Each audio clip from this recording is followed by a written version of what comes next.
Hello, everyone. I'm Teresa Woodard in Dallas, and here's what's making news in North Texas. The truck driver accused of falling asleep at the wheel and causing a crash that killed 5 people on I20 east of Dallas is now charged with manslaughter.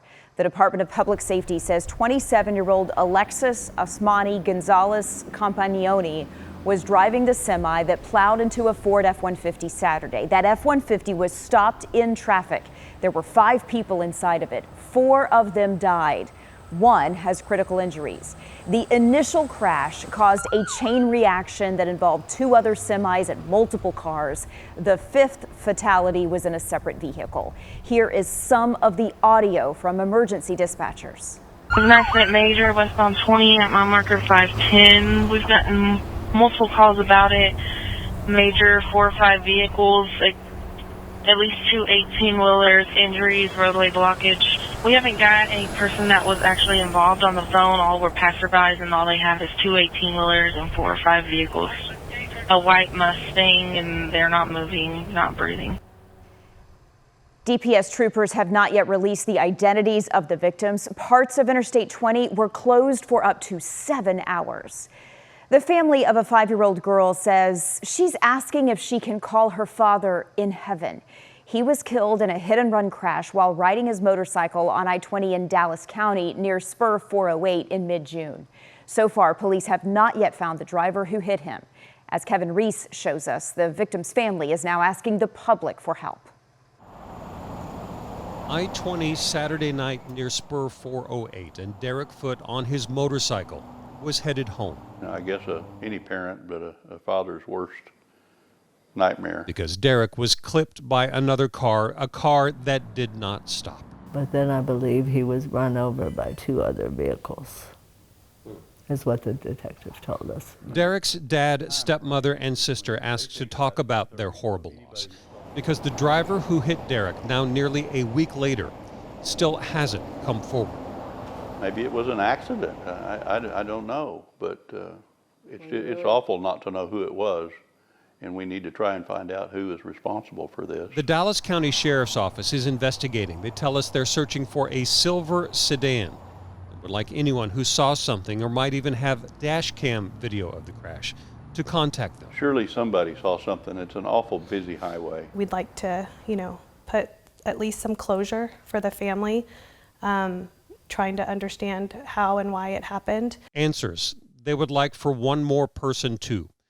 Derek's 5-year-old daughter. Jade is wondering if she can call her daddy on his cell phone. Does his cell phone work in heaven? Now she's asking for him, and so reality has hit, and it's very difficult for her. She wants her daddy. They won't bring my son back, but I want to know who it was. And if you do know who it was, you're asked to call the Dallas County Sheriff's Office as Derek Foote's daughter and family prepare for his funeral next Tuesday. In Dallas County, I'm Kevin Reese. Court documents reveal more about a shooting near downtown Dallas that involved bounty hunters, and there are new questions about what exactly went down. Senior crime and justice reporter Rebecca Lopez reports the suspects should not have been armed. A deadly shooting in downtown Dallas involving 2 men who police say were bounty hunters is raising serious legal and ethical questions. WFAA has learned and verified the bounty hunters weren't supposed to be carrying weapons in the first place. When I heard these guys may have had a weapon, I know that as a private investigator, we shouldn't be carrying a weapon, especially in the course of doing our work. It all began with chaos during the early morning rush hour on Thursday. A downtown Dallas intersection turned into a crime scene. Sounded like a Wild Wild West going on here. Police say Rodney Brown and Jorge Monsiváis opened fire on 33-year-old Drew Knowles after boxing him in with their cars. Sources say they were looking for him for a bond violation on a felony theft. This intersection is cursed. According to an arrest affidavit, both suspects shot into his moving vehicle as Knowles tried to evade the suspects. Brown and Monsiváis claim Knowles was trying to run them over and they feared for their lives. But according to the arrest affidavit, the complainant was not a threat. Suspects were not in danger of being run over. According to the affidavit, all rounds fired into his vehicle came from an angle indicating the complainant was not a threat to the suspects. To know that he was basically being hunted is makes it even more sad. We spoke with multiple private investigators as well as confirming through the state of Texas that bounty hunters in Texas have to be licensed as private investigators, but they are not allowed to carry weapons with them while apprehending fugitives. We're not law enforcement, and law enforcement is trained to do their job and do it well. As the investigation continues, the question now, were these men operating within the law or far outside the bounds of what bounty hunters are allowed to do? In Dallas, I'm Rebecca Lopez. The largest school district in North Texas is banning students from using cell phones starting this fall. The Dallas School Board passed the new rule late last week. Here's how it works. The first time a student is caught with a phone, it will be confiscated.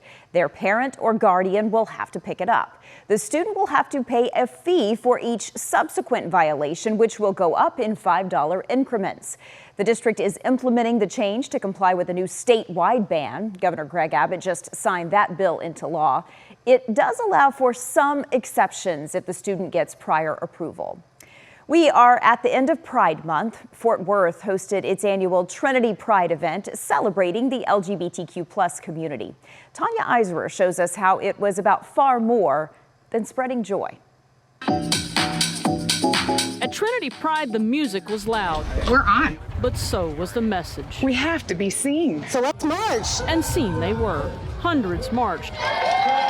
LGBTQ+ community members and allies standing tall, speaking loud, and refusing to be invisible. There's still some people that don't feel safe, and especially for our young people, they need to know that who they love is okay. My generation, we gotta step up. The crowds came amid a growing national wave of anti-LGBTQ+ legislation and a local setback that cut deep. This empty lot was home to the Rainbow Lounge, where a 2009 raid sparked Fort Worth's modern-day LGBTQ+ rights movement. A state-approved historical marker was set to go here, but after Tarrant County Judge Tim O'Hare sent a letter, that approval was rescinded. And we are here to be your allies. It's a travesty what happened during Pride Month that our county judge chose to use this time to attack our LGBTQ community and their historical marker. That news arrived as a national suicide hotline announced it will remove its LGBTQ+ prompt next month. I think anytime people are reaching out for help, we need to provide it. Pastor Elizabeth Callender of St. Stephen Presbyterian Church was one of many faith leaders who showed up to embody love. We believe in a God of grace, and that God wants all people to come and know God's love. Sarah Toffelmeyer and her partner Shannon Lundquist brought their 3 kids to show what love looks like. It's important to show love is love, and it doesn't matter because people are people. And as Jenna Hill put it, the world needs more people who are kind and accepting and are full of empathy. In Fort Worth, I'm Tanya Eiser. And those are your headlines from North Texas.